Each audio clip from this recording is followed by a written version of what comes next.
Chef David is going to show us how to make sourdough pancakes with his famous sourdough starter. That's right. It's another use for that sourdough starter that's been sitting in the back of the fridge, an opportunity to get it out, freshen it up, and make something that's really simple and good. And if you're not on board with the sourdough starter, you can get on board by going to our website. The recipe's there. That's right.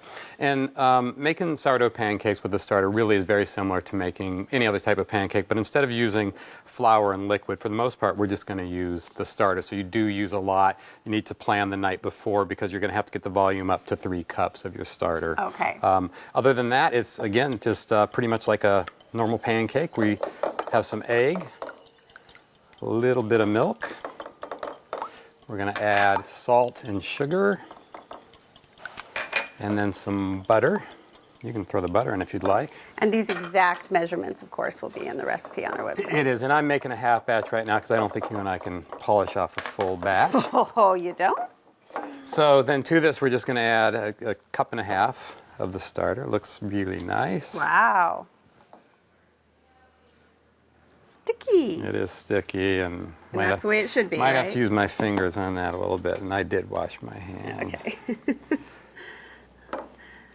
And then what we're going to do after we mix that up, we're going to add baking soda with a little bit of water, and that's actually going to be the leavener for this. And you want to do that at the very end because it's going to start reacting really quick, and if you do it too soon, then the leavening power is going to go away. And that's going to make them puffy. That's going to make them puffy.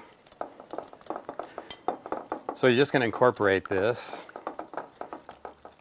and it's not quite the same as regular pancakes where you worry about not over mixing.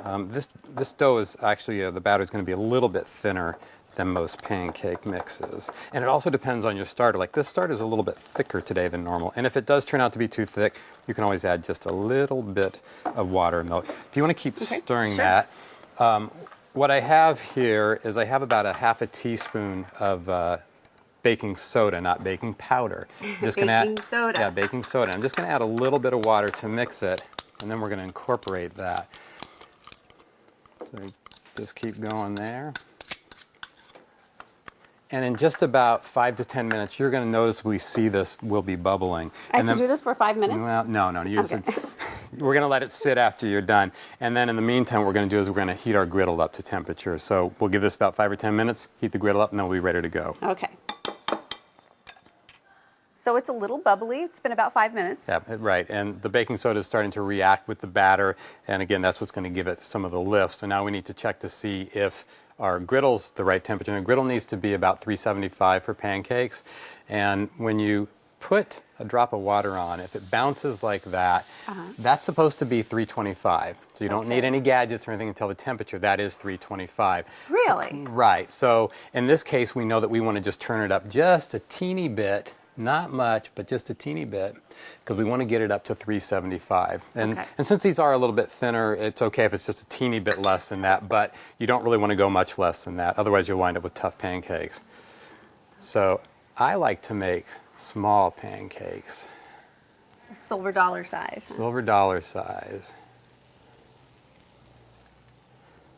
They're sizzling. And basically, we're just going to let these get golden brown and then turn them over. And you will notice that a lot of times your griddle, you're going to have different temperatures on it. It's not necessarily going to be entirely even, so you may not be turning them over in the same order that you put them on. You want to be the turner? I'll be the turner. Okay, you Already, decide you when. think? Nah, I don't not think quite. yet. What you look for is you look for the bubbles, number one, and then number two, a little bit of drying. Around the edges. Around the edges. Okay. So you can kind of use your nose to... Yeah, you can start smelling. If you wait too long, you'll definitely smell. Look at that, just like up row. Perfect. All right. Look at that. Nice looking pancakes. Awesome. You think they're all ready? Well, you can decide. It might be a little bit longer. Bet you these down here, though. Yeah, 'cause it's a little hotter on the ends, right? A little bit hotter on the end, yep. All right, so you can definitely see the difference on this griddle. You can, and in fact, you can even see on this one that it's a little bit was hotter on this side than in the middle. So, but this is still okay. No, I'll eat that. That's still good. And I didn't put any oil on this because this actually has a non-stick type surface. It's not Teflon, but you could use a little bit of oil if you're using a pan that would have a tendency to stick. So I say we keep on making some, get a stack, and then we'll give them a try. All right. All right.